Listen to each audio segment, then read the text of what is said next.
Assalamu alaikum students. How are you? I hope you all are doing good. So welcome back to my economics class. So let's start our today's video. Today also we are continuing from our first chapter, that is Introduction to Macroeconomics. So let's have a look on the topics which you are going to cover in this video. I hope you would be all excited to understand, to learn the new topics. So have a look on the topics. First, we will talk about the types of utility. In the previous video, you just understand about the meaning of utility, that is want satisfying power of a good. So in this video, you will learn about the types of utility. Then there are some basic terms which are used in economics. You will come to know about that meaning of that terms, that is market, price, cost, revenue. And the third is concept of income and equilibrium. And the fourth one is economics and its subdivisions. And the last, market, very important, that meaning of microeconomics and macroeconomics. So let's start the first topic, that is the types of utility. We have broadly 4 types of utility which are very important to understand. So let's have a look. It's form utility, time utility, place utility, and possession utility. So let's start with the form utility point. So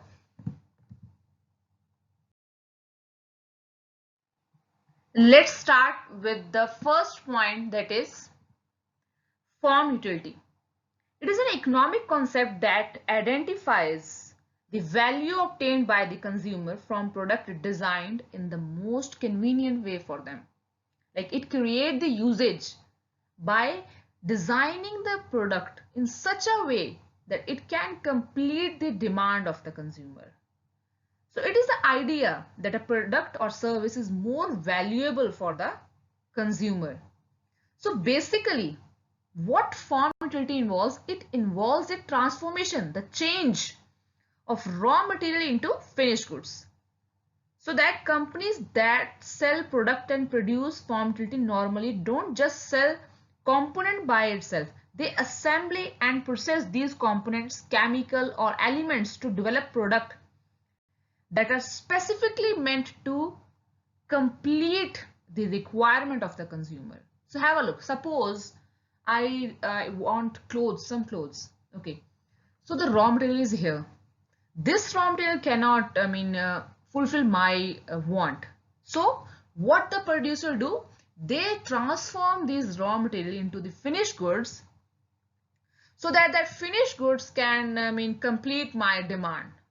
So ultimately, by transforming the cotton into the cloth, actual product which reaches to the market and which satisfies the need of the consumer. So are you understanding? By changing the shape and size of the raw material to make it more useful to the consumer, that is known as form utility. There is another example you can have a look, that wood, like suppose I need furniture. The wood cannot complete that need. So what the producer, what the carpenter do with that wood? They transform that wood into the most useful thing which we require. So are you understanding form utility? So let's move to the next point. With the next point, that is time utility. What it means? Let's have a look. So time utility exists when a company maximizes the availability of a product so that the customers can buy it during the times that are the most convenient or desirable for them. Actually, time matters. When the consumer require the thing, when the consumer is in the need, if the product is available at that time, it creates a proper utility. It creates a proper power to satisfy the need of the consumer. Company analyze actually how to create or maximize their product time utility. So basically, creating time utility includes considering the hours, days of the week a company might choose to make its service available. Actually, when the consumer require the thing most, what is the time? Which day? So actually they analyze, they see, they organize all the data regarding this. Then only they make their product available in the market at that particular time. Like for example, a store might open on the weekends if the customers typically shop for that product at that time. Actually, time utility might also include 24 hours availability of a product, or the company's customer service department, though a phone number or website chat functions. Actually, to increase the bank services also, now they are providing us the net banking, which is available 24 hours. So actually they are creating the time utility. We don't know when the customer is free to deal with the banking work. So that's why the banks are providing the 24-hour services so that they can increase the customer base in their banking system. So are you understanding time utility? Time utility means creating the thing, providing the product to the consumer at right time so that it can create a proper power that can satisfy the need of the consumer. The next point, that is place utility. It is the another type of utility. Let's have a look on the meaning of this point. So, place utility can be obtained through the process of making goods or services more easily available to potential customers. So, means when the producer or when the shopkeeper make the product available to you at the proper place, like the easier it is to purchase the product, the more attractive it becomes. Actually, the place utility refers to the utility created for the product by virtue of its location. The attractiveness of a product can be increased by changing its physical location. Like the place utility plays an important role because sometimes the decision whether to buy a product or not is decided by the location or availability of the product. The easily the product is available to the customer, higher are the chances that the consumer will buy it. The companies are trying their best to spread their distribution channel and making their product available to the consumer in all possible retail formats. Let me give you a simple common example. Like you visit supermarkets to buy grocery. Okay, then likely it happens you buy the things which you do not require, but it is available and it is attracting you more, and it suddenly reminds you that this thing is, we were searching about this thing, but we didn't wrote in our list, grocery list. So why it is creating the utility? Because it is available on that place. It is actually attracting you. So I hope you are understanding this point, place utility. Next point is possession utility. Let's have a look on the meaning of that point.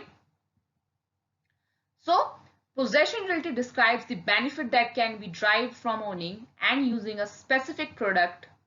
Generally speaking, the more useful a product is to an individual, the higher its possession utility will be. So actually it is the value customers have while buying a product, and they have choice to use the product for the purposes it was made for, finding a new way to use the product. It completely depends upon you, how you are using the product in your own way, because you are the owner of that particular product right now. Actually, how it create the usage for you, it completely matters from different person to different persons, how a person is using that particular thing in their own way. For example, people use buckets to store water. However, some people can even use it for storing small household items like child toys, kids toys, anything, small grocery items. So it's completely depend upon the owner of the product, how that owner is using that particular product to satisfy their own needs. So possession means who is the owner. It's completely depend upon the owner of the product, how the owner is using the product in his best way. Next concept, that is measurability of utility. Actually, just now you have understand about the meaning of utility and various types of utility. Now it's time to understand how we're going to calculate the utility concept. So have a look on these points first. Like if a want of a person are satisfied by the act of a consumption. If you are thirsty, you will drink water or cold drink. It depends upon your choice. And the consumer drives utility measured in terms of utils. Actually, util is the kind of measurement unit for measuring the utility. In the same way, like if you want to measure the distance between one place to another place, you will use the unit kilometer or meter. It completely depends upon the units which are provided to us. In the same way, in economics, to measure the satisfaction level in terms of utility, we have the term util to measure this.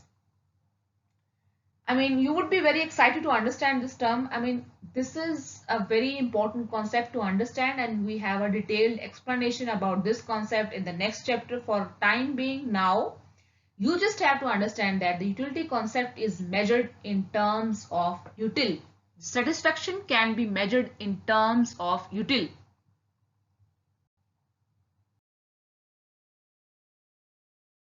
We are moving to the next some important terms which are usually used in economic subject. So the first term is price. So price is the monetary value of the goods or service or resources established during a transaction, during exchange of goods and services from any seller. If you buy something from the shop, you usually pay the price of that particular product which the seller mentioned to you. So price can be set by a seller or a producer when they possess monopoly power and are said to be price makers, or set through the market itself when firms are price takers. Actually, it's a bigger concept to understand for you people. So actually, when the seller decide what the price should be of that particular product, what amount the customer should pay to get that particular good is known as price.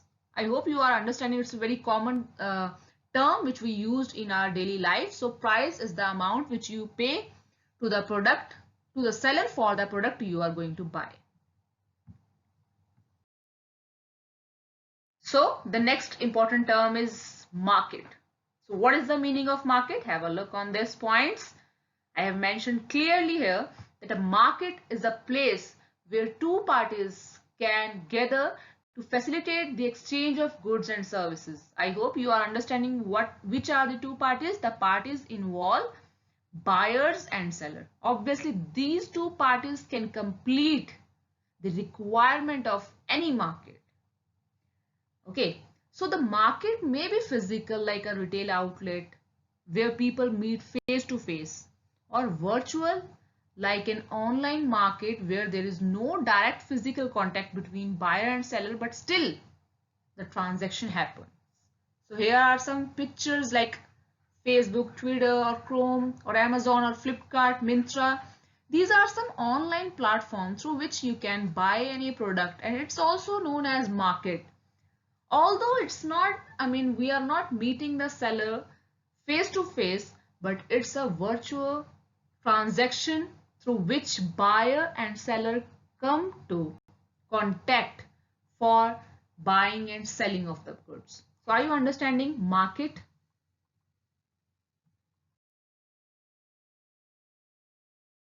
Term is cost.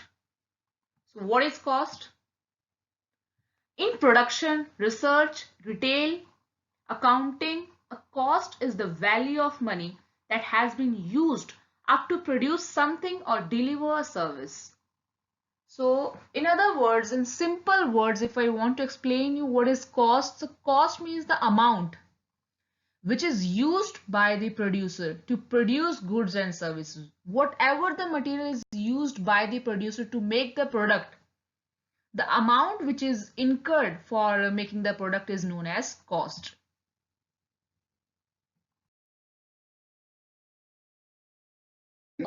The next term is revenue.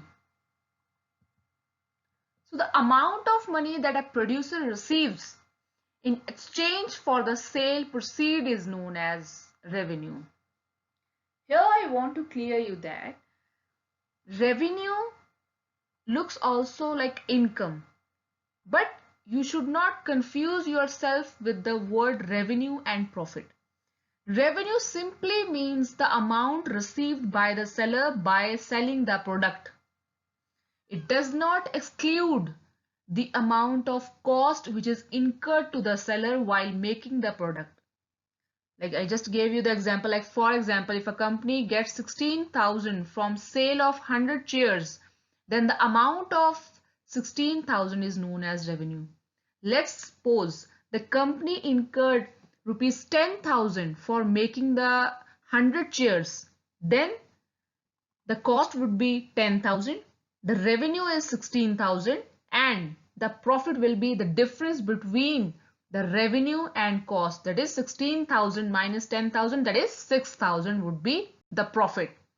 So revenue is also known as income, but it should not be confused with the term profit.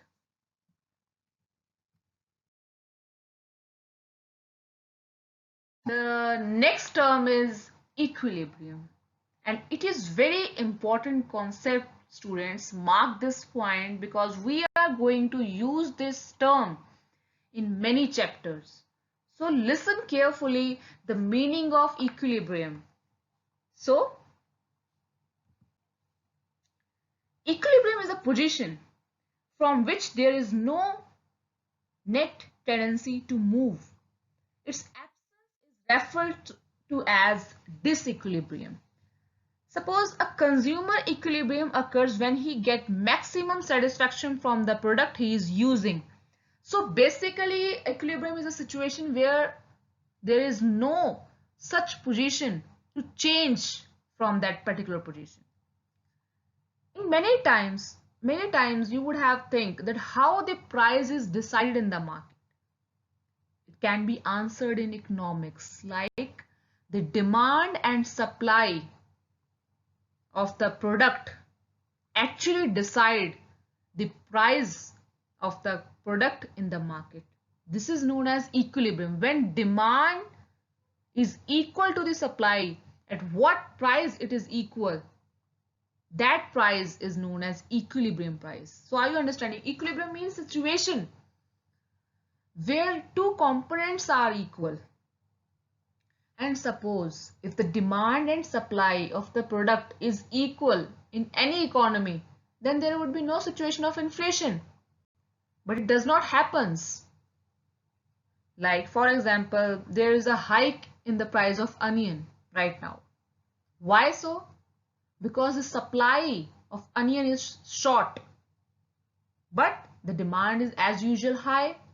So supply is less than the demand. That's why the price of the particular onion is rising. So are you understanding the concept of equilibrium?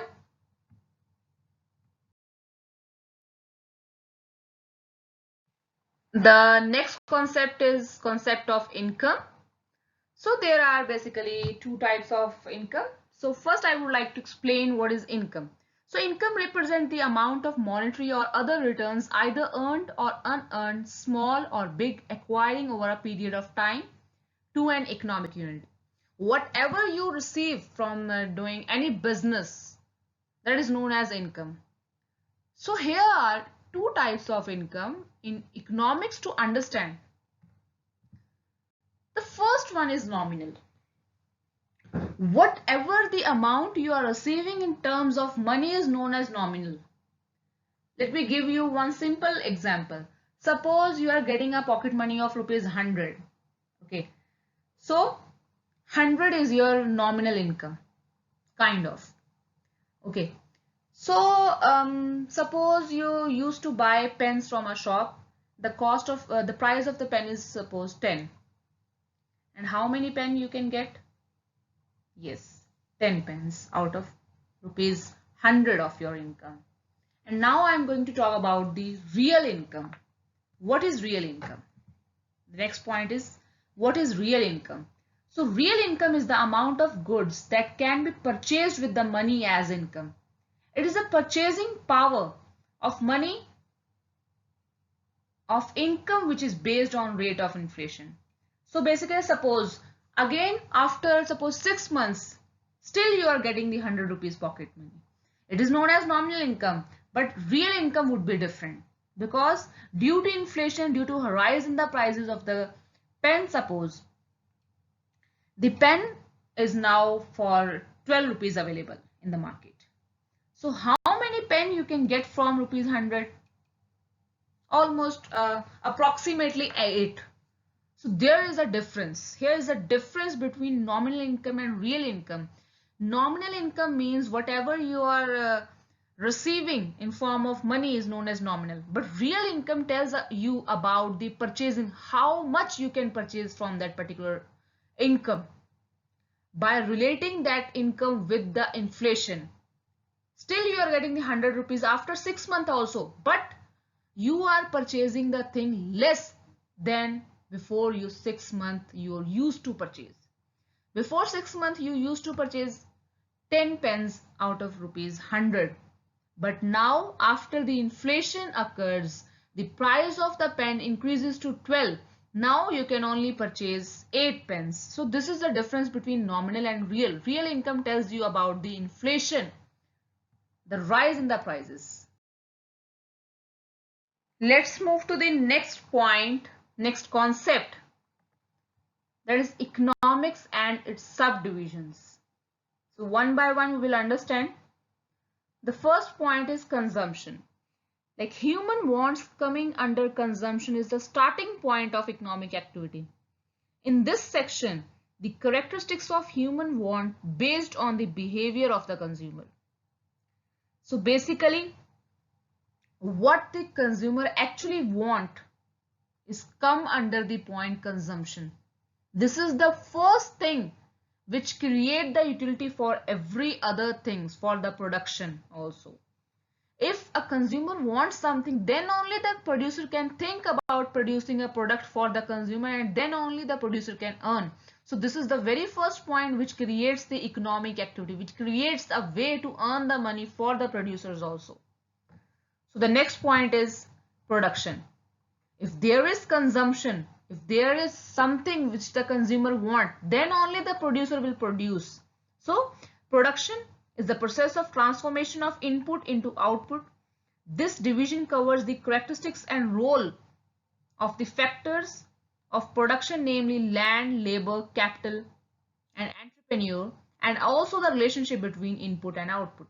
So are you understanding the meaning of production? Production means transforming of input, whatever the material is producer using, to make it till to the finished good, so that the finished good can complete the requirement of the consumer.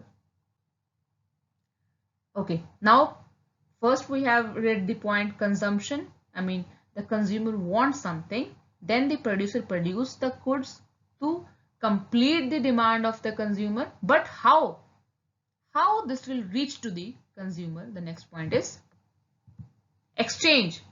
So exchange is concerned with the price determination in different market forms. This division covers the trade and commerce. Consumption is possible only if the produced commodity is placed in the hand of the consumer. Yes, if the producer produced the goods and it does not reaches to the consumer, then what is the benefit of producing the good?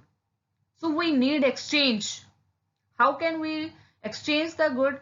Producer first have to decide the price of the product, then only it can be exchanged.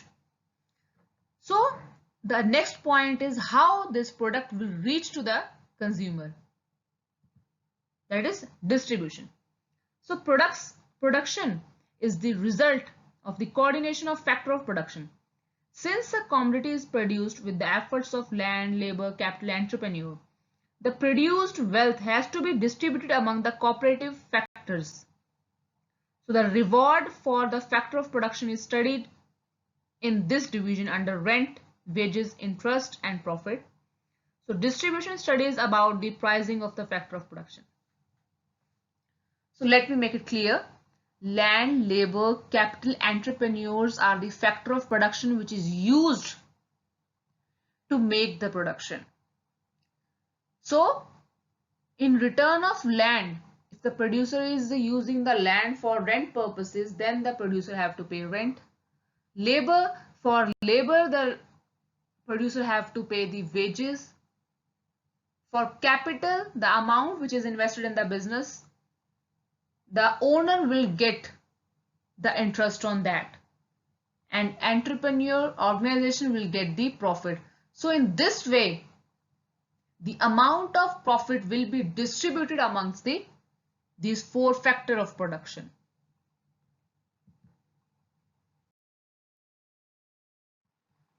So the next concept is types of economics.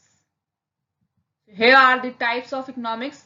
In this video, we will study only 2 points, that is microeconomics and macroeconomics. There are other many points, that is international economics, public economics, developmental economics, health economics, environmental economics. We will study these points in the next video. So, what is microeconomics? Microeconomics is the study of individuals, households, and firm behavior in decision making and allocation of the resources. Till now, you have understand about what is economics. Now, microeconomics deals with the problems at the level of individual. What the problem is faced by individual, that problems are studied under microeconomics. So it generally applies to market of goods and services and deal with the individual and economic issues.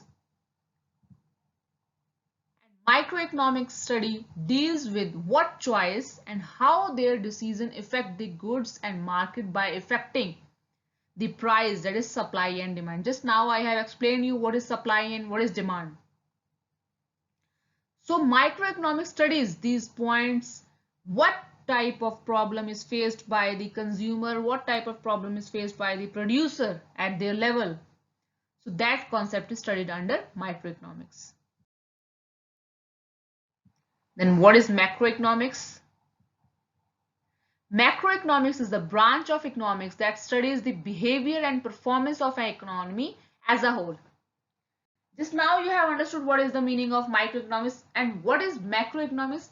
Microeconomics deals with individual problems and macroeconomics deals with the whole economy, with the whole nation. So it focuses on the aggregate changes in the economy such as unemployment, growth rate, gross domestic product, inflation.